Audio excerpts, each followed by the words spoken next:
नमस्कार, आप देख रहे हैं आई इंडिया और आपके साथ मैं हूं प्रियांशु मिश्रा। बिहार विधानसभा चुनाव में मिली करारी हार के बाद राजद सुप्रीमो लालू प्रसाद यादव के परिवार में शुरू हुई कलह अब विस्फोटक रूप ले चुकी है।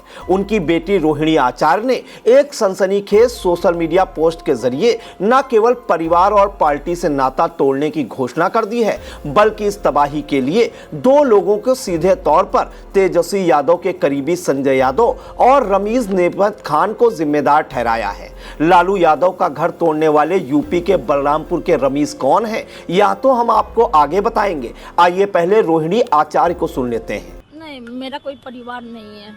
अब ये जाकर के आप संजय, रमीज, तेजस्वी यादव से पूछिए, मेरा कोई परिवार नहीं है।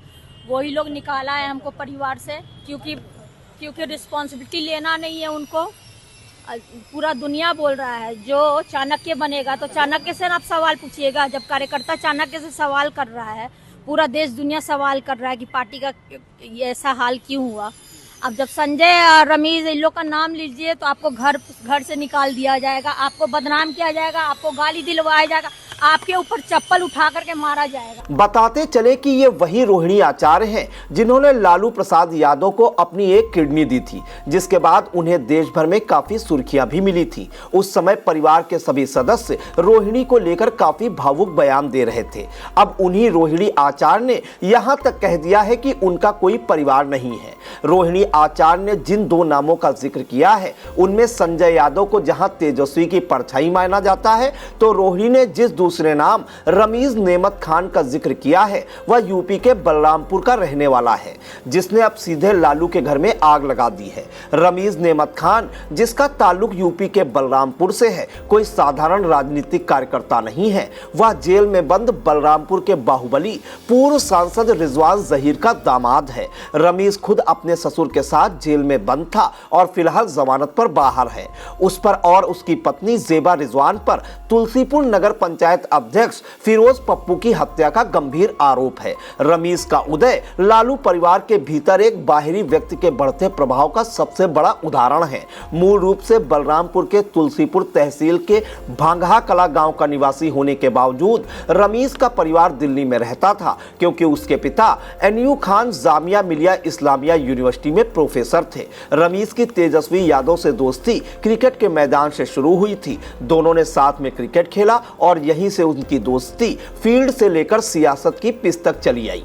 आज वह संजय यादव के साथ साथ तेजस्वी की कोर टीम का अहम हिस्सा है और राजद व तेजस्वी की सोशल मीडिया टीम तथा प्रचार प्रसार की पूरी मॉनिटरिंग भी करता है। उसकी शादी रिजवान जहीर की बेटी जेबा रिजवान से हुई है, जो 2017 में कांग्रेस और 2022 में निर्दलीय प्रत्याशी के तौर पर तुलसीपुर विधानसभा से चुनाव लड़कर हार चुकी है। रमीज का आपराधिक इतिहास उसके राजनीतिक रसूख से भी लंबा है।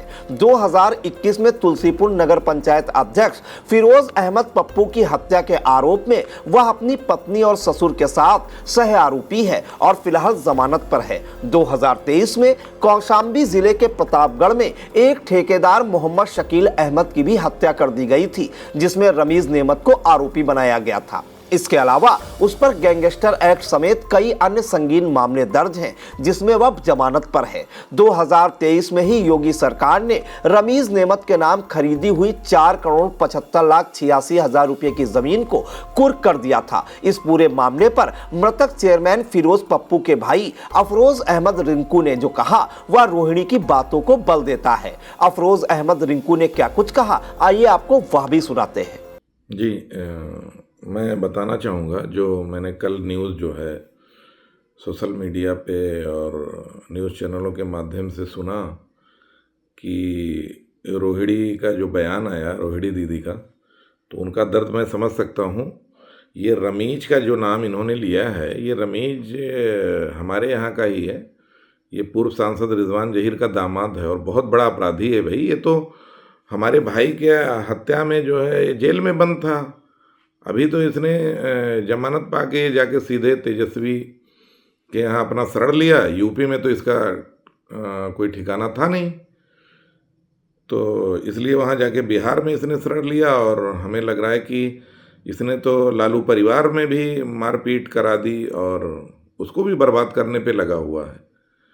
तो मुझे ये कहना है कि ये बहुत बड़ा अपराधी है भाई, और इसको कैसे वहाँ तेजस्वी जी को ये समझना चाहिए, एक अपराधी को लेकर के और मुख्यमंत्री बनने का ख्वाब देख रहे हैं, तो मुझे तो नहीं लग रहा ये संभव हो पाएगा। जो अपने घर को ही खुद बर्बाद करके जाके बिहार में छुपा हुआ है, तो ये कैसे संभव हो सकता है भाई। तेजस्वी जी इतने बड़े राजनीतिक घराने से हैं, इनको तो समझना चाहिए ये बातें। उसको हेलीकॉप्टर में बैठा के चल रहे हैं भाई। मुझे बड़ा आश्चर्य हो रहा है इस बात को लेकर के कि तेजस्वी जी मुख्यमंत्री बनने का सपना देख रहे हैं और उसको एक अपराधी को साथ में लेके चल रहे हैं। तो ये जंगल राज नहीं है और क्या है भाई। जो जंगल राज का इन लोगों के ऊपर आरोप लग रहा है, यही वजह है। जब ऐसे अपराधियों को साथ में पालेंगे, शरण देंगे ले जाके, तो जंगल राज का तो एक नमूना है ही है। फिर ये सपना इनका कहाँ से पूरा होगा। ये तो मैं बधाई दूंगा वहाँ की जनता को कि उसने एनडीए की सरकार चुनी और इन अपराधियों को जो है वहाँ ठौर ठिकाना ना मिले। मैं तो यही कहूँगा वहाँ के आने वाली सरकार से भी मैं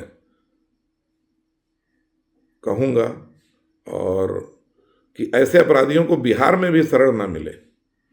ये तो यूपी से भाग के वहाँ बिहार में शरण ले लिए हैं ना। तो एक तो रिजवान जहीर, इसका जो ससुर है, वो यूपी के टॉप 10 माफिया में शुमार है और इस समय ललितपुर जेल में बंद है। हमारे भाई के हत्या के आरोप में ये रमीज, इसकी बीवी जेबा और इसका ससुर जो है रिजवान और इसके कई जो है गुर्गे जो मेरे भाई की हत्या किए थे, वो सब आरोपी थे और जेल में बंद हैं। ये इसके ऊपर गुंडा एक्ट से लेके एनएस से बहुत सारे केसेस लगे हैं, फिर भी इन लोगों की आंखें नहीं खुली। रोहिणी दीदी की दर्द मैं समझ सकता हूँ कि ये तो हमारा घर बर्बाद किया ही, ये लालू परिवार का भी घर बर्बाद कर ही दिया। अब बचा ही क्या। अब तो 75 से 25 पे सिमट गए, अब बचा ही क्या। इनकी तो कैरियर खत्म हो गई। तो ऐसे लोगों को अगर पालेंगे, शरण लेंगे, और ऐसे लोगों की राय, बड़ा आश्चर्य है मुझे। मैं तो मतलब कहने की स्थिति में नहीं हूँ। तेजस्वी, ये लोग यार इतने बड़े घराने के होकर के भी एक हत्यारे का सलाह लेकर के चुनाव लड़ रहे हैं, उसके बाद मुख्यमंत्री का सपना संजोए हुए हैं। ये सरासर बेवकूफ़ी का काम है और इसने तो लालू का परिवार भी अब लगभग ख़त्म ही कर दिया, अब बचा ही क्या। तो मैं बड़ा दुख हुआ मुझे सुन के रोहिणी दीदी का ये दर्द, और जैसा कि मेरे भाई की हत्या इसने करी थी,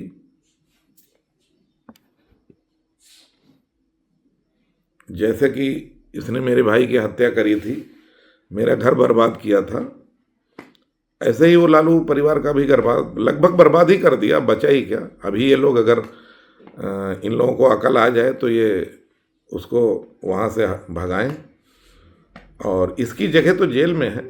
ये यूपी में आ जाए तो बचेगा नहीं। यूपी की पुलिस तो इसे ढूंढ रही है। तो मैं ये बताना चाहूँगा खासकर अपने बिहार वासियों को कि ऐसे लोग तुम्हारे नेताओं के साथ रह रहे हैं, तो इनको आप कैसे चुनेंगे। इनको, मुझे बड़ा दुख है कि ये अपना परिवार तो तबाह किया ही, हमारा परिवार तबाह किया, और ये अब जाके लालू परिवार को भी तबाह कर दिया। अफरोज की यह बात आज लालू परिवार के लिए एक आईना बन गई है, क्योंकि रोहिणी का यह विस्फोट दर्शाता है कि बिहार की हार का ठीकरा अब सिर्फ ईवीएम या चुनावी रणनीति पर नहीं, बल्कि पार्टी और परिवार में रमीज नेमत खान जैसे बाहुबलियों के बढ़ते दखल पर भी फूट पड़ा है।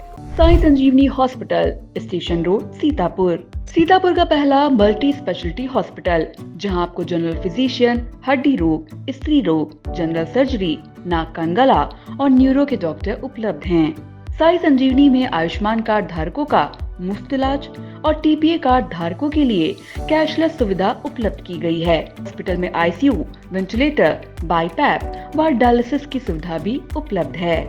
Sai Sanjeevani hospital, station road, Sitapur.